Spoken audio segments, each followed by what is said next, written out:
What's up, everybody? It's time for another top 5.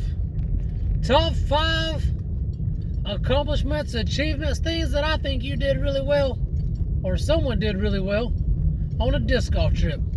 This time, the Dut edition. Let's all hear it for Dut. Man, you would think that, speaking of Dut, there would be tons to choose from, and you would be right. He's been on every trip. He's got a metal burger. He's, done a lot of good out there on the disc golf course. But number five is something that he did particularly well. Even more particularly weller than the others. And that is, in 3 rounds at the Glen, the old Glenwood, not Glen Hilton. At Glenwood, dude is 10 down. 10 down, and that's including the round of extended weirdo nonsense they had the last time where he shot an even. First 2 rounds, he was 5 down each round. But what makes this even more impressive than the fact that dude's 10 under par shooting like pro level scores, he's beating me there. I mean, you gotta get up pretty early in the morning to beat me at Glenwood. Like, you don't just roll out of bed and win a round of disc golf against me at Glenwood. And that dude has managed to do it twice. The other time I got him in the overholes, I can't remember who got who first and second, but one time he got me in overholes, the other time I got him. And then the last time he beat me by 2 strokes because I went for a crazy shot at the end. And really, I just handed it to him. But I mean, it's a top 5 accomplishment for you if I hand you a win. Really. Especially at Glenwood. So, hey, Dut's number 5, 10 down, and the overall lead against me at Glenwood. Time for number 4.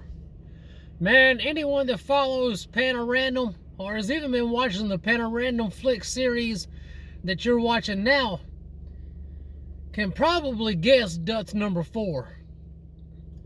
This was probably the most epic shot, by probably I mean definitely the most epic shot that has been thrown on a trip. And it was an absolute massacre of I don't know what kind of disc he even threw. I guess Shrike, maybe Destroyer. I'm betting Shrike. I don't know. Either way, he massacred that junk to the tune of like 500,237 feet. I don't know exactly. I'll probably be able to post it somewhere here. But yeah, dude obliterated a shot from the top of the Moose Mountain.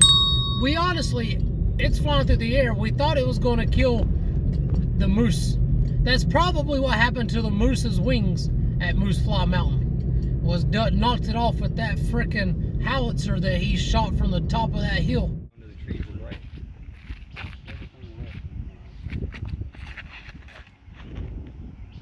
That's beautiful. That's exactly what I was doing. Holy shit, I Dut. don't want to measure this. Ace! That's way short. Yeah. Man, that was honestly, I mean, it was one of the coolest things I've seen. To, like, if you get to see a disc travel that far in person, hang in the air like that, I mean, that's pretty cool. That's pretty fun. So, there's really not a lot you can say about it, other than good woody loady, or good loady woady. It's either way, it was good. It's woadies, it's loadies, it's just good. That was just a good shot. It was a bomb. It was whatever, words you want to throw in there. Yeah, dog, yeah, he crushed it. So, hey, good stuff, Dut, good rip, and it was downhill. So, you know, make fun of him for that if y'all want to, but I'm not going to because, you know, I'm above that. So, hey, let's get to number 3. Number 3. Man, number 3 for Dut was, I believe, going to be the one and only time that I got to witness this. Like, I think we can see somebody throw another 985,273 foot shot. It's not likely, but it could happen. But I don't think we'll ever see this again. And that's par at Idlewild. First trip and only trip thus far to Idlewild, though that's going to change here in a few months. If y'all want in, you know, holla.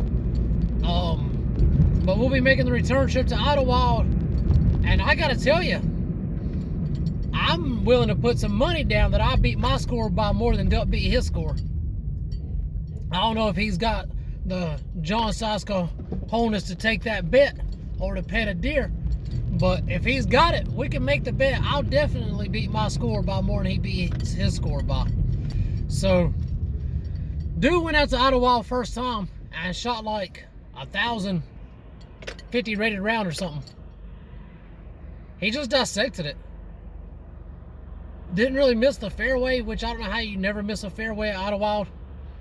He just didn't make any mistakes. And it's tough to get birdies out there. They're there, but like, you ain't getting many most likely. So you can't really make any mistakes and still shoot par. I can't even fathom par at Idlewild. Like, I'm gonna shoot next time we go 23, 28 over. But I'll also improve my score by 6 or 7 strokes, so suck it, Dut. Or stick it, as you might say. Yeah, stick it, buddy. You and your even par. You're not impressing nobody with that. Hey, if they raise the pars, you know, make them 6 or 7s instead of 4s and 5s, I'd have shot par. Adjuncts is an arbitrary number anyways. I don't even know why it's on the list. Par's just relating to some number some guy gave it. I'll give it a different number. Heck, I shot par. We all shot par. Stick it. Yeah. How you like those apples? Oh, man. Speaking of stick it. Number 2. This one, I can't even mess with Dud about. I mean, I'll probably find a way by the end of this little segment. But, generally speaking, I got nothing but praise on this one. Dude has done something that is just above and beyond. Like, I'm guessing, I'm hoping Char's not subscribed to Panorandom because she's going to get the alert. I mean, probably ignore it like everybody else. But let's say she watches it. She's going to watch it and then find out this tidbit of information. She ain't going to be happy. Nope.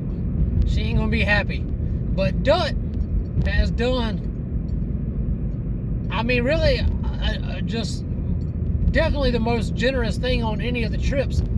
I mean, outside of me letting him win it, Glenwood, but dude pays the tolls.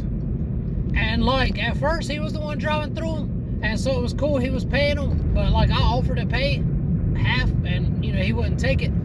I mean, he'll buy you a fancy freaking water if you do, but if you can find a way to, but he won't take it. But then I drove, and even when Thorny was driving, man, the tolls are a little bit confusing sometimes for us down here in the South. We don't get that trash too much. So like, I'm confused, and I'm like, hey, you know, just drive through them. Like, we'll pay them later. And man, I did not know what that junk was gonna be. This last trip cost Dut probably, I don't know. He's still getting tickets from that. And like, everywhere from $3 to $30 to $40, $50 probably a piece. And he's about 23, 29 tickets deep at this point. And he just keeps paying it. I mean, he likes it so much. In fact, the last one, they sent him a check because he overpaid. I think he threw the check away just so, you know, he could feel like he was still paying. But, man, what a nice gesture for the rest of us to A, get to skip through the tolls, and B, not even have to pay afterwards. Like I say, he wouldn't even accept payment. I tried. And I guess that's just the type of dude he is. I mean, he might intentionally avoid you on Warzone or, you know, Fortnite or something, but he's gonna pay some tolls for you on the disc golf trips. But I ain't skipping anymore. Not skipping anymore. We'll sit through an hour-long wait if I'm driving. Stick it. It's time for number one. Number one is it's a big one. I mean, it's number one. That usually means it's a big one, but no, his number one's like a 3-part series or something. This dude, so we organize the trips, but he's the one that comes up with the driving routes. He figures out like what's doable and what's not doable to even make it happen. So he does that because, you know, I'm not. Somebody's got to do it.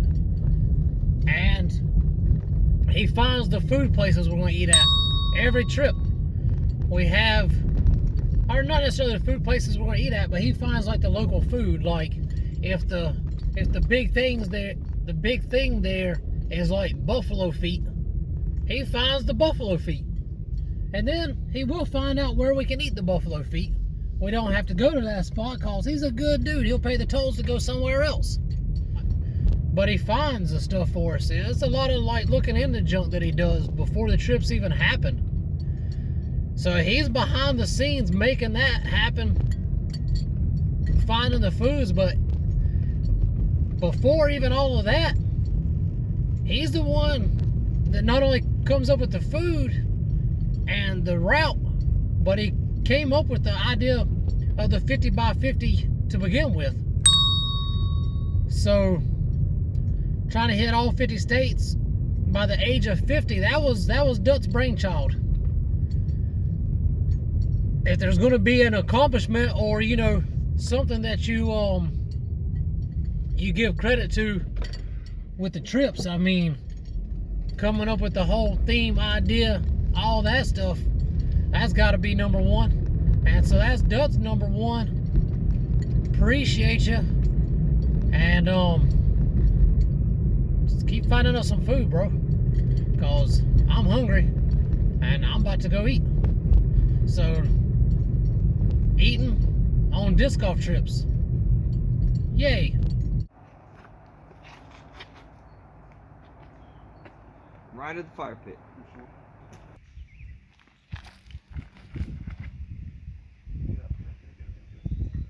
Ah, damn it.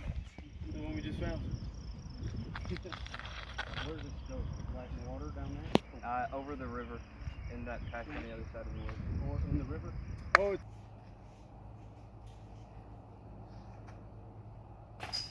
Good hit, dude.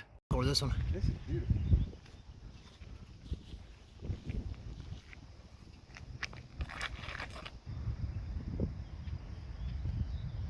I was totally thinking we Is played that a long parts? hole. Wow.